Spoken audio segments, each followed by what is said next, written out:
Hello, sophomores. Dr. Huth here.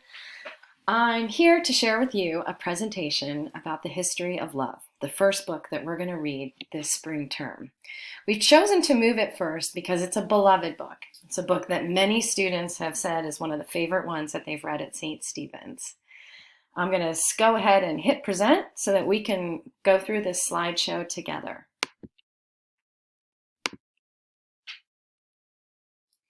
The History of Love was written in 2005 by Nicole Krauss. And I'm going to give you a quick little bio here. She was born in Manhattan in 1974, grew up in Long Island, and her mother's English while her father's American, but her grandparents come from Europe. That's important, as we'll see later, because some of these places actually appear in the novel. So her grandparents come from Germany, from the Ukraine, and her paternal grandparents come from a town named Slonim in Belarus. Nicole Krauss got her BA from Stanford, her MA from Oxford. She started writing really young, published her first novel in 2002 at the age of 28.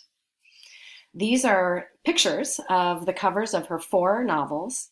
The History of Love, published in 2005, was an international bestseller and a finalist for a lot of book awards, including the National Book Award and the Los Angeles Times Book Award. It's a story of a lot of things, but I'm just going to give you a really quick little review right now to give you a taste of what you're in for. It's a love story between a young man named Leo and a young woman named Alma. It's a story of a deep friendship between a man named Leo and a man named Zvi. It's a story of the bonds between parents and children. And it's the story of a book called The History of Love, that travels through the lives of all of these people. I'm now going to kind of give you a little bit of historical context of where a book like this fits into literary history and how it relates to other books that you've read at St. Stephen's. This is a very general chart, but it's helpful. If you look back at the beginning here, you'll see medieval literature, roughly the 10th to 15th centuries. In sophomore year, we read Sir Gawain and the Green Knight, and Mix Fig and Mr. Hines' classes read Beowulf. So those are examples of medieval literature. The only books that we've read even earlier than that would be the Odyssey by Homer, that a lot of you read in 9th grade.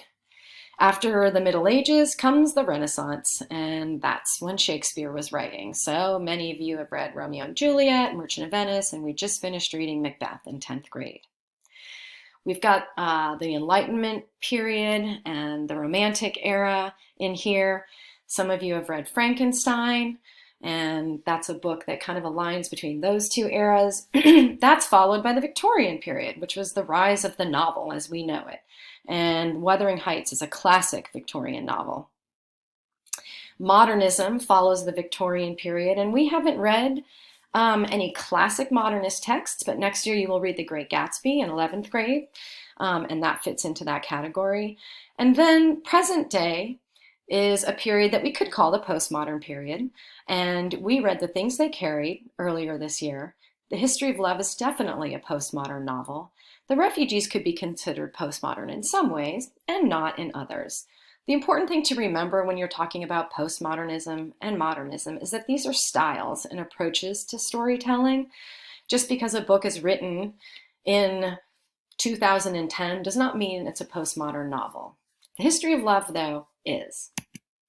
Postmodernism is a lot of things. It's very hard to define, but we read Tim O'Brien's The Things They Carried earlier this year, and so you may remember some of these elements of postmodernism, such as that the fact that all realities are fallible and relative to each other.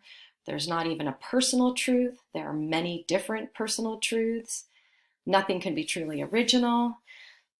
Postmodernism also abandons earlier constrictions about the rules of storytelling, and narrators can be even more unreliable in postmodern fiction than in modernist texts.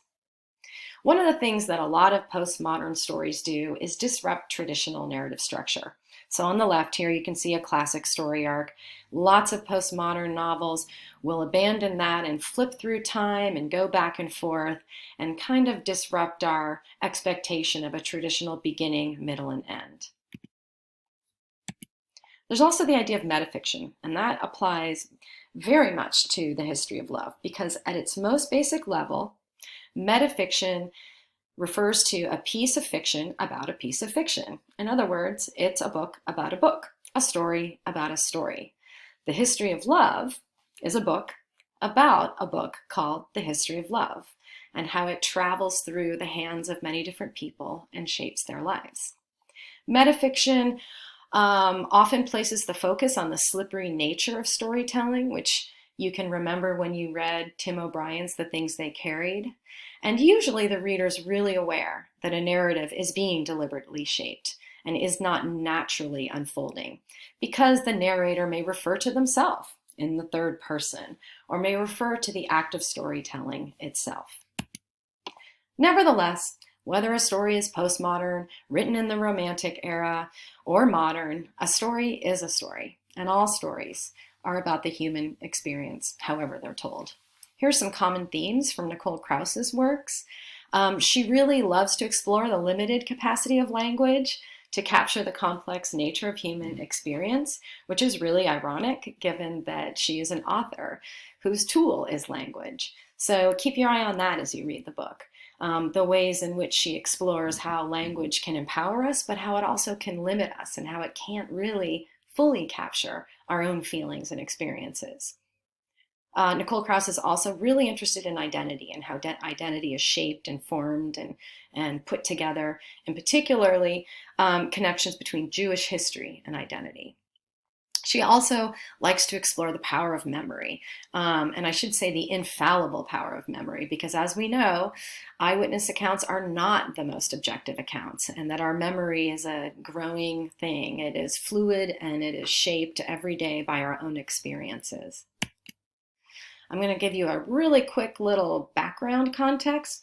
The book mostly takes place in present day and mostly in New York City. But it does flip around. We spend a little bit of time in Argentina, and the earliest background of the book begins about 70 years ago, actually a little bit longer, at the beginning of World War II. At the beginning of World War II, the German army invaded Poland, and that's where one of our narrators, Leo Gursky, was living at the time.